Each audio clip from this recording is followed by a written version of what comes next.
Hello everyone. Thank you all for watching the video and leaving meaningful comments. Wishing everyone good health and happiness.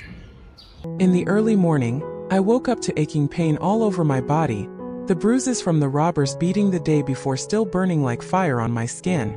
My head felt heavy, cold sweat pouring out even though the sky was still shrouded in mist, not yet fully bright. I lay curled up on the cold ground, clutching a thin, tattered blanket, trying to endure the sharp, twisting pain. My body felt drained of all strength, every movement forcing out a ragged breath, my exhales forming faint white wisps. Suddenly, the sound of heavy footsteps echoed outside the door, jolting me from my dazed exhaustion and making my heart pound. A strange man pushed the door open and stepped inside, tall and imposing, his face harsh with deep wrinkles etched across his forehead. He wore a worn-out coat, his boots caked with mud, as if he'd come from somewhere far away. He scanned the small house, his cold, sharp eyes sweeping over my meager belongings.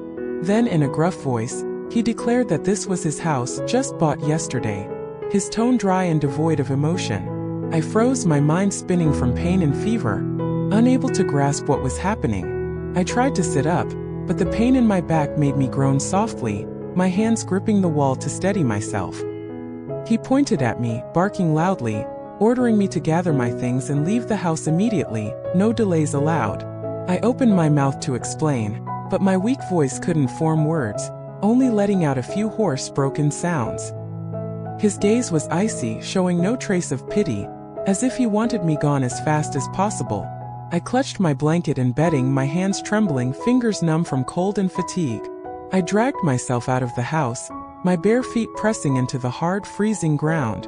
My few possessions, a chipped bowl, some torn clothes, scattered along the way, but I had no strength to pick them up. I stumbled forward, my mind foggy, unsure where to go amid the pain and cold gnawing at my body.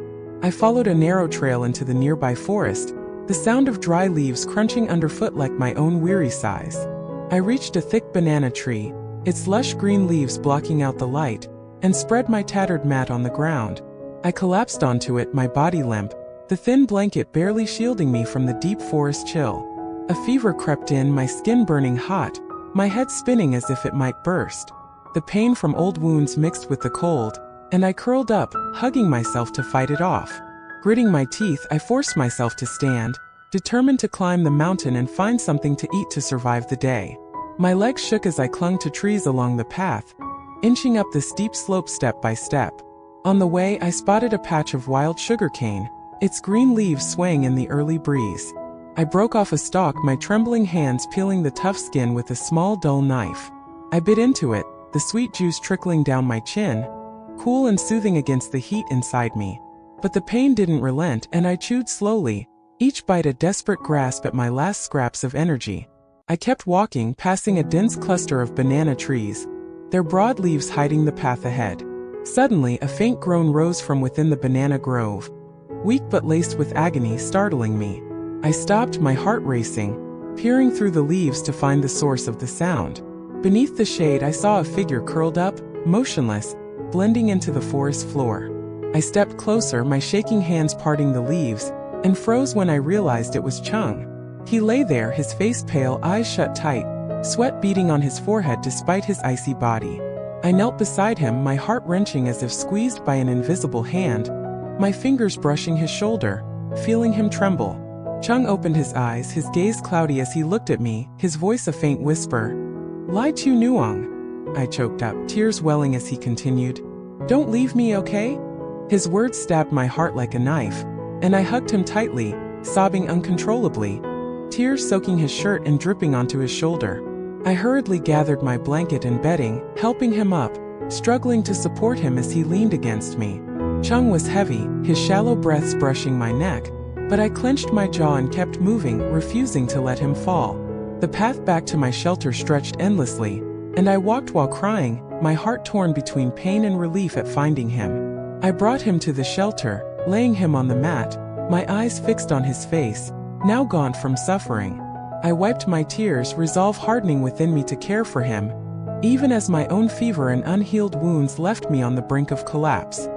Here is the English translation of the expanded version of Segment 2, Episode 10, consisting of 40 sentences, written in a realistic and engaging descriptive style.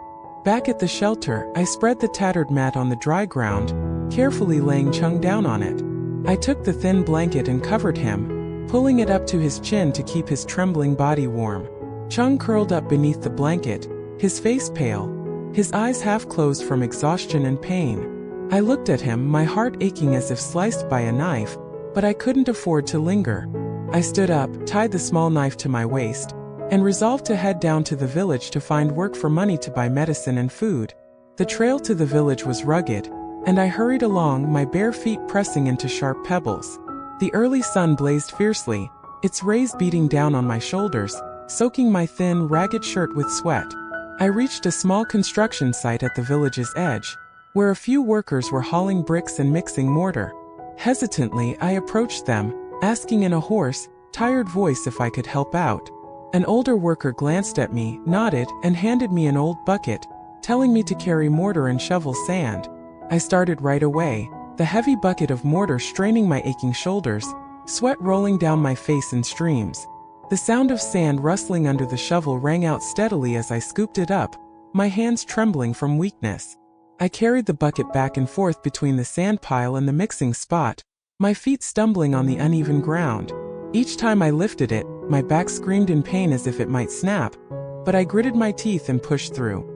As I worked, I thought of Chung, his image lying curled up in the shelter vivid in my mind. I wondered how he was doing, whether his pain had eased, or if he was still fading in a fever. The worry gnawed at me, and I gripped the shovel tighter, as if it could chase away my thoughts. The sun grew harsher, sweat stinging my eyes, but I didn't stop.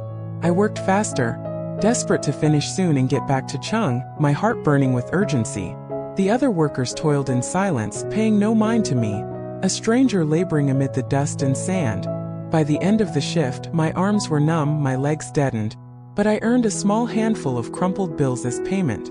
I clutched the money tightly and rushed to a tiny general store at the village's end, where the faint smell of old rice wafted from burlap sacks. I bought a small amount of white rice, a few cheap painkillers, and a small bottle of water. The bag weighed heavily in my hands as I ran back to the shelter, sweat pouring down, my breath coming in gasps. The steep uphill path left me winded, but I didn't dare slow down, terrified that Chung needed me. Back at the shelter, I knelt by the extinguished fire, gathering dry twigs with shaking hands to reignite it, striking stones to spark a flame. The fire flared up, crackling as white smoke curled into the chilly air. I grabbed the aluminum pot, poured water from the bamboo tube, and tossed in a small handful of rice to cook a thin porridge. The grains bubbled noisily, a faint aroma rising, cutting through the mountain cold. I stirred the porridge with a dry bamboo stick, my eyes fixed on the pot, my mind focused solely on making Chung better. When the porridge was ready, I scooped it into a chipped bowl, blowing on it to cool it, then sat beside Chung. I propped him up gently, my hands supporting his back, feeling how frail he still was. He opened his eyes, his cracked lips barely moving as I fed him spoonfuls of porridge.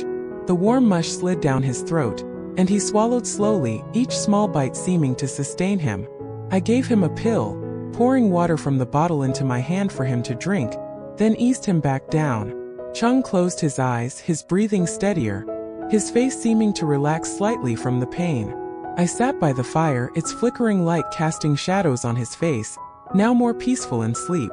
I watched him, a mix of relief and worry swirling in my chest, wondering how long until he'd fully recover. The fire crackled on, its warmth spreading, but it couldn't dispel the chill inside me. I hugged my knees, my gaze locked on him, feeling that as long as he was here, I could face any hardship. The mountain wind blew through, rustling the leaves, blending with the snapping of the fire. I sat motionless, my eyes heavy with sadness, reflecting on the brutal days we'd endured. Chung breathed softly, the steady rhythm like a quiet comfort in the stillness. I clenched my fists, silently vowing to shield him from any more suffering.